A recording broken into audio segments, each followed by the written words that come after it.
지금 여러분께서는 BBS 불교 방송 무명을 밝히고를 듣고 계십니다. 불교계의 다양한 소식과 화제 인물을 만나보는 시간, 진행의 이명학 아나운서입니다.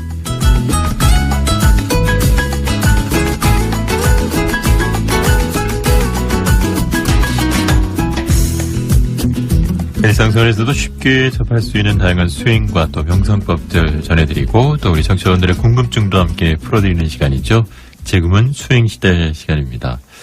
이 시간에는 여러분께 또 책 선물도 전해드리고 있습니다. 수행에 대한 궁금증 그리고 또 수행담들 좋습니다. 자세한 답변도 해드리고 설명도 해드리고요. 또 추첨을 통해서 묘원법사님의 책 윗바사나 수행 잠언집 집착할 것이 없어 행복하다 책 선물도 보내드리겠습니다. 단문 50원, 장문 100원의 정보 이용료가 부과되는 샵 2842 휴대전화 문자 메시지로 많은 참여 부탁드리겠습니다. 오늘도 역시 함께해 주셨습니다. 사단법인 상좌불교 한국명상원 원장이신 묘원법사님 모셨습니다. 안녕하십니까 법사님. 네, 안녕하세요. 고맙습니다. 저희 선반부에 있는 여러분들의 문자 메시지 사연들 몇 분 소개해드리고 또 묘원법사님의 친절한 답변도 해드리고요. 그리고 또 본 내용 들어가도록 하겠습니다. 오늘 첫 번째 문자 메시지 사연은 8063번님이 보내주신 내용입니다. 묘원법사님 반갑습니다. 저는 61세 된 남자입니다. 제가 4월 초에 쓰러져서 중환자실에 20일 정도 있다가 일반 병실에서 50일 정도 또 입원을 했다가 퇴원을 했습니다. 저는 병명도 제대로 안 나오고 지금은 몸에 이상하게 많이 붙어있는 느낌이고 걸어 다니지도 못하고 있습니다. 그래서 자기 직전 천수경을 외곤 합니다. 이렇게 하면 괜찮은지요? 아니면 다른 좋은 기도가 있으면 부탁을 드리겠습니다. 라고 해주셨네요. 네, 얼마나 고생을 하십니까? 누구나 생로병사를 겪습니다. 사는 동안에 건강하게 살고 싶은 마음은 누구에게나 똑같지만 그렇지 못한 것도 현실입니다. 그러니 현재의 상황을 있는 그대로 받아들여야 합니다. 주어진 현실을 있는 그대로 받아들이면 괴로움이 줄어듭니다. 그런데 받아들이지 못하면 괴로움이 더 커집니다.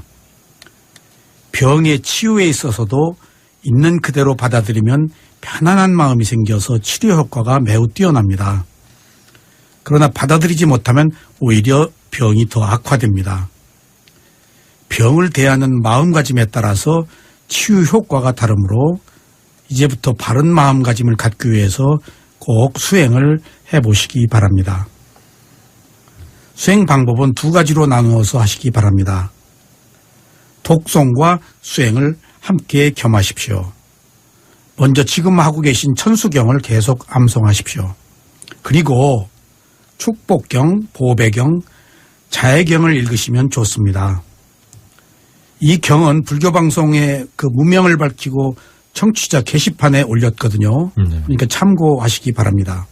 또 아플 때는 7가지 깨달음의 요인경이 있습니다. 이것을 읽는 것이 좋습니다. 부처님께서도 편찮으시면 이 경을 읽도록 하셔서 들으셨습니다. 또 사리불, 목련존자, 가섭존자 같은 아라한 제자들도 아프면 이 경을 읽었어요. 저도 혹독한 고통 속에서 이 경을 읽고 상당한 치유 효과를 얻기도 했습니다. 이 경은 수행을 하신 분이 읽으면 매우 효과가 크지만은 그래도 읽으시면 도움이 될 겁니다. 이 방송이 끝난 뒤에 불교방송 무명을 밝히고 청취자 게시판에 녹취록을 올릴 때 이 7가지 깨달음의 요인경도 함께 올려드리도록 하겠습니다. 네. 상좌불교의 사부대중은 평소 11가지 보호경을 읽거든요. 그래서 지금 말씀드린 축복경, 보배경, 자해경, 7가지 깨달음의 요인경 이런 것들이 11가지 보호경 속에 포함되어 있어요. 네. 그래서 원하신다면 이거 외에 11가지 보호경을 또 함께 독송하셔도 좋겠어요. 저희 도서출판 행복한 숲에서 대념적경이라는 책을 발간했는데 이 책에 이 경들이 다 포함되어 있어요. 그래서 이분께는 제가 이 책을 한 권 보내드리도록 하겠습니다. 예, 감사합니다. 예. 또 다음에 수행에 대해서 몇 가지 말씀을 드리겠습니다. 먼저 아침에 잠자리에서 눈을 뜨고 제일 먼저 현재의 마음을 알아차리십시오. 그리고 조용히 아랫배로 가서 일어남, 꺼짐의 호흡을 알아차리십시오. 그리고 또 저녁에 잠자리에 들 때도 천수경을 외우신 뒤에 먼저 자기 전에 현재의 마음을 알아차리고 조용히 일어나고 꺼진 호흡을 알아차리십시오. 이렇게 아침과 저녁을 호흡을 알아차리면서 주무시면은 좋습니다. 또 음식을 드실 때에도 먼저 지금 무슨 마음으로 먹는가 알아차리고 드십시오. 네. 움직이지 않으면 소화가 잘 안 되실 거예요. 그래서 음식을 넣기 전에 무슨 마음으로 먹는가, 탐욕으로 먹는가, 또 성냄으로 먹는가, 어리석음으로 먹는가를 보셔야 돼요. 네. 그러면 게을로 먹는 것입니다. 먹을 때 욕망으로 먹으면 게을을 어기면서 먹는 거예요. 이렇게 알아차리면서 먹으면 많이 씹게 되어서 조금 먹고도 충분한 영양 섭취를 할 것입니다. 네. 그래서 수행도 하고 건강도 좋아집니다. 또 아픈 곳이 있을 때는 먼저 아픈 것으로 인해서 반응한 마음을 먼저 보시는 게 좋습니다. 왜냐하면 마음이 싫어해버리니까. 네. 네. 그래서 싫어하는 마음을 먼저 보고 몸속으로 들어가서 통증 속으로 들어가서 찌르고 당기고 화끈거리는 느낌을 보면 좋습니다.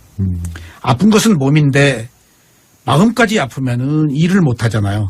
그래서 먼저 마음을 보고 그다음에 통증 속으로 들어가면 별거 아닙니다. 아픈 것이 화끈거리고 찌르는 느낌일 뿐이에요. 그렇게 봐야 이 느낌은 나의 것이 아니고 감각기관이 느끼는 느낌이라고 알게 됩니다. 그럼 조금 고통으로부터 조금 벗어나서 고통이 경감될 수 있습니다. 네. 또 그리고 시간이 있을 때는 조용히 아랫배로 가서 일어남 꺼짐의 호흡을 지켜보십시오. 그리고 이 호흡을 볼 때는 인위적으로 만들어서 하지 말고 그냥 객관적으로 저 스스로 일어나고 꺼지는 호흡을 지켜봐야 됩니다. 개입하면 안 돼요. 네. 통증도 개입해서 아픈 거예요. 그러니까 아파라. 나는 본다. 라고 하면은 별게 아닙니다. 우리 마음이 두려움과 괴로움 때문에 키워서 고통스러운 거거든요. 이렇게 분리해서 보면은 호흡뿐이 아니라 다른 것도 알아차리는 수행을 하시면은 치유가 빠르실 겁니다. 하루빨리 이렇게 수행을 하셔서 쾌유하시기 바랍니다. 네. 제가 책은 꼭 보내드리겠습니다. 네. 네. 감사합니다. 지금 통증 말씀하셨지만 사실 우리 어린아이들 이렇게 주사 맞는 거나 이런 거 볼 때 보면 본인 스스로가 먼저 더 즐겁을 하니까 네네. 주사 맞으면서 뭐 큰일 난 것처럼 울고 그러니까 세련된 간호사들은 딱 때린다든가 또 치과 의사들은 아이들에게 계속 대화를 시킵니다. 네. 드릴 소리 안 들리도록 그렇게 해서 그 두려움을 분산시키거든요. 이런 치유 효과가 있을 겁니다. 네. 자, 매주 금요일 이 시간 미원 법사님과 함께 지금은 수행시대의 시간으로 꾸며드리고 있습니다.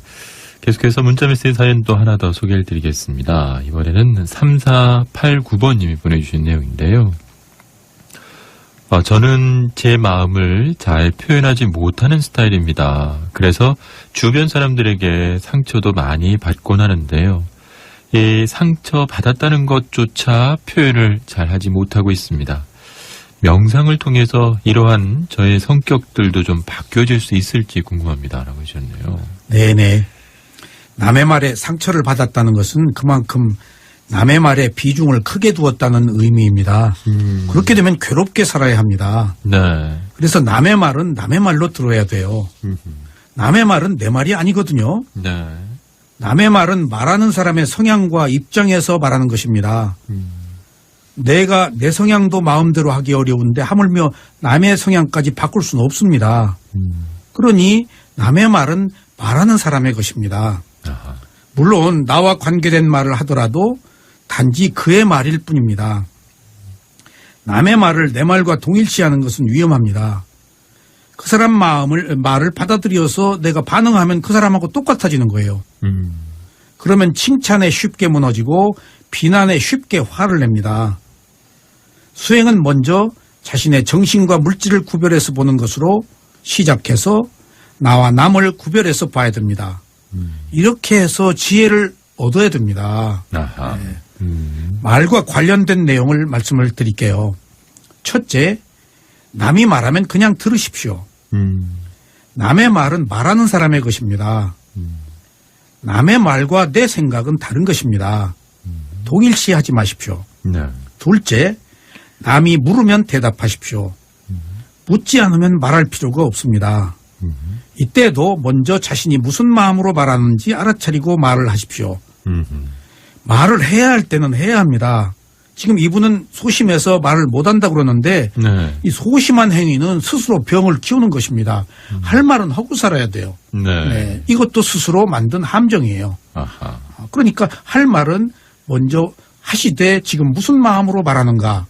그러니까 화를 내면서 말하지 말고 반발하면서 말하지 말고 그냥 필요해서 말을 하십시오. 네. 그래야 속이 풀려요. 가슴에 묻어두지 마십시오. 셋째, 남이 좋은 말을 하면은 받아들이십시오. 이게 중요해요. 네. 칭찬도 두 가지입니다. 올바른 칭찬이 있고 아첨하는 칭찬이 있거든요. 네. 그래서 올바른 칭찬은 받아들이고 아첨하는 칭찬은 그냥 그의 성향으로 알고 넘어가십시오. 네네. 그걸 우리가 다 일일이 시시비비를 가릴 수는 없습니다. 네. 네. 넷째, 남이 좋지 않은 말을 하면 그냥 말하는 사람의 말로 들으십시오. 남의 말을 받아들이면 남의 말이 내 말이 되지만 남의 말을 받아들이지 않으면 그냥 그의 말이 됩니다. 네. 부처님의 경우도 남이 부처님을 비난할 때 아무 대꾸하지 않고 그냥 들으셨어요. 그냥 그 사람 말로 둔 거예요. 그리고 나서 지금 그 말이 누구의 말이냐 그러면 이게 제 말입니다. 그러면 그 말은 당신 것이요. 내 것이 아닙니다. 라고 해서 많은 사람들에게 그런 말을 들을 때 어떻게 대처할 것인가를 스스로 보이셨습니다. 네. 그래서 남의 말을 내 것으로 만들지 마십시오. 그러나 좋지 않은 말이라도 바른 뜻이 있으면 또 겸허하게 수용하십시오. 조금 자존심이 상하더라도 오히려 그것을 통해서 내가 개선될 수 있잖아요. 네.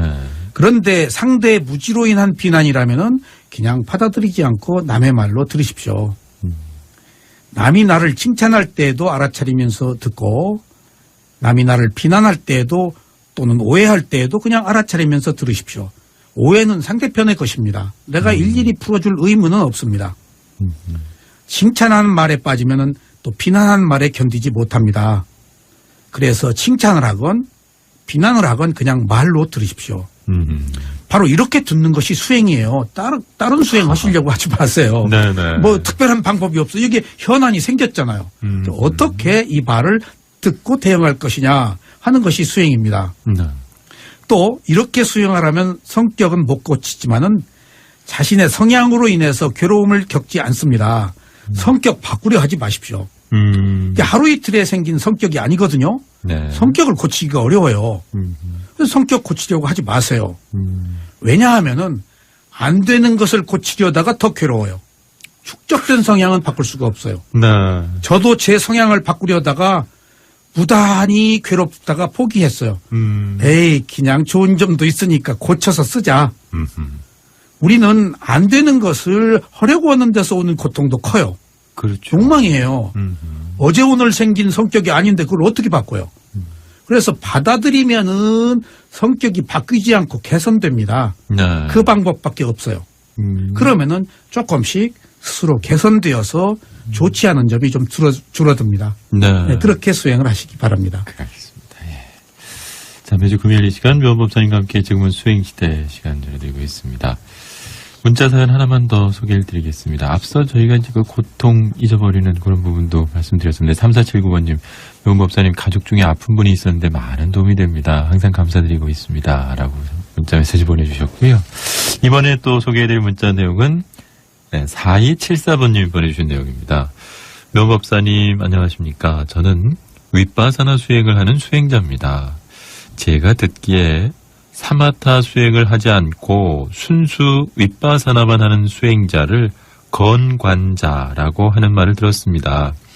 이 말을 그대로 이해를 하면 메마른 관찰자라는 뜻으로 보이는데 정확한 뜻이 무엇인지요? 혹시 이 말이 순수 윗바사나 수행자에 대한 부정적인 의미를 갖고 있는 것은 아닌지 모르겠습니다. 라고 해주셨네요.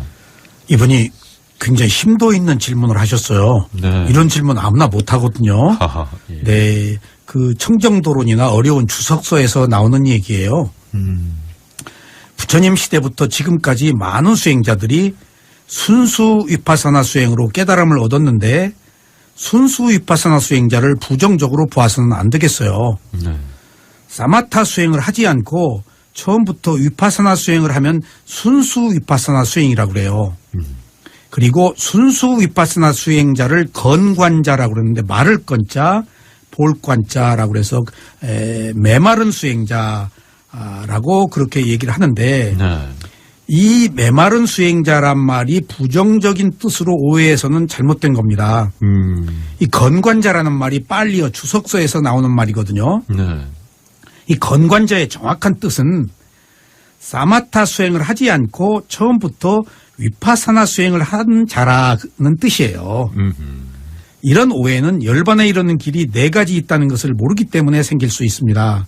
그러니까 열반에 이르는 길이 사마타 수행을 하고 위파사나로 넘어와서 열반에 이르고 또 사마타 없이 위파사나를 통해서 열반에 이르는 길이 있다라고 부처님이 말씀을 하셨거든요. 네. 그러니까 이건 하나의 길이에요.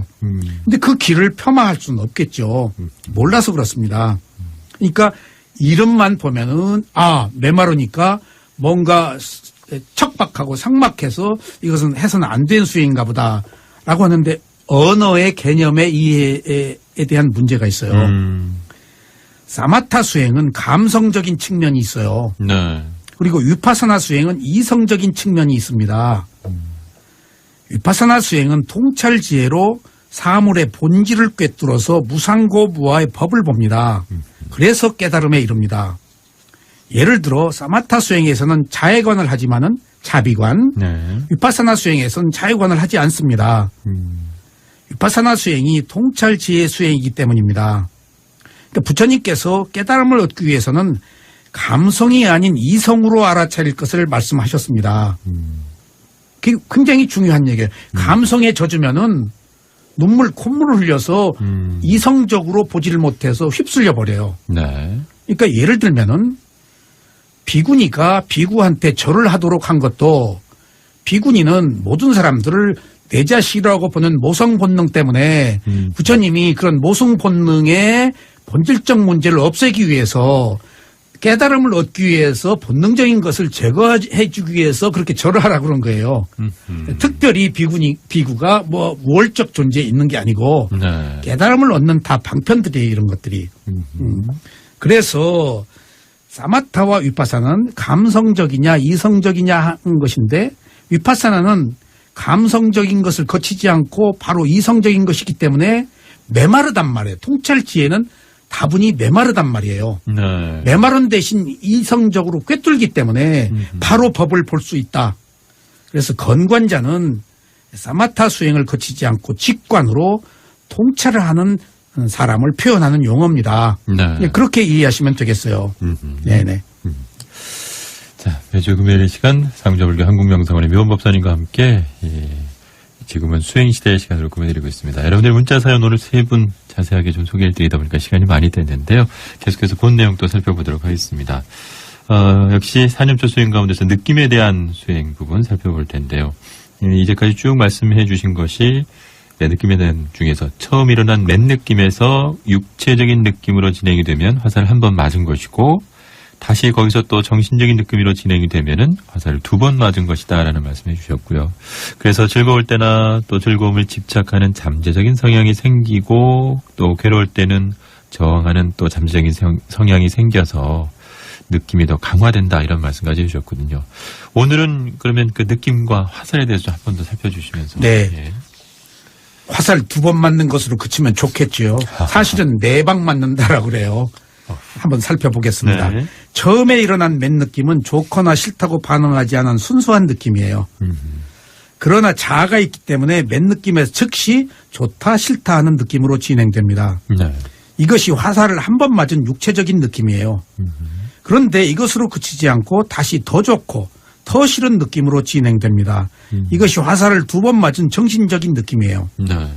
처음에 생긴 느낌으로 인해서 화살을 2번씩이나 맞아서 육체적, 정신적 상처가 커진 겁니다. 이때 화살을 쏘는 사람이 자신에게 쏜 거예요. 누가 쏜 거 아닙니다. 네. 오직 자신이 자신에게 화살을 쏘았다는 것을 아는 것이 중요합니다. 내가 쏜 화살을 내가 맞은 것입니다. 이때 왜 내가 화살을 또 쏘는가에 대한 원인을 알아야 합니다.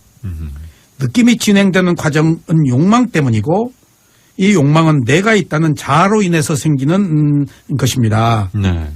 나의 느낌이라고 생각하는 한 느낌을 멈추기가 어렵습니다. 그래서 느낌이 진행되는 배경에는 항상 자아가 있기 때문이라고 알아야 돼요. 네. 또 자아를 배경으로 한 욕망이 있는 한 한두 번의 화살로 그치지 않고 연이어서 계속 화살을 쏜다는 것을 주목해야 합니다. 느낌에 대해서 알아차림이 없는 한 자신이 계속해서 화살을 쏘는데 이렇게 되면 세 번째 화살을 맞게 됩니다. 그래서 이 세 번째는 욕망의 화살입니다. 네. 계속 쏘니까. 아하. 네네. 그러니까 정신적 느낌에서도 계속 쏘면은 욕망으로 자기가 또 쏘는 거예요. 네. 화살을 맞아서 상처를 얻었는데도 욕망이 멈추지 않아서 계속해서 느낌이 진행된다면은 이것은 욕망의 세 번째 화살을 맞은 겁니다. 하하. 그런데 또 욕망은 움켜잡고 놓지 않는다는 특성이 있습니다. 그래서 상처를 입었음에도 불구하고 다시 또 화살을 쏩니다. 이런. 자신에게 이렇게 거듭된 화살을 쏘는 배경에는 어리석음이 있습니다. 왜 또 쏘냐고요, 자기한테. 네. 어리석기 때문이에요. 그래서 자신에게 이렇게 거듭된 화살을 쏘는 배경에는 어리석음이 있기 때문에 몸과 마음의 상처가 났음에도 불구하고 계속 화살을 쏘는 것은 어리석기 짝이 없는 일이 아니겠어요? 네. 그래서 네 번째 화살을 맞는데 이것이 바로 무지의 화살입니다. 하하. 그러니까 화살을 쏘는 마음에는 가속도가 있어서 멈추지를 않고 이렇게 잠재적 성향이 강화됩니다. 자, 살펴보죠.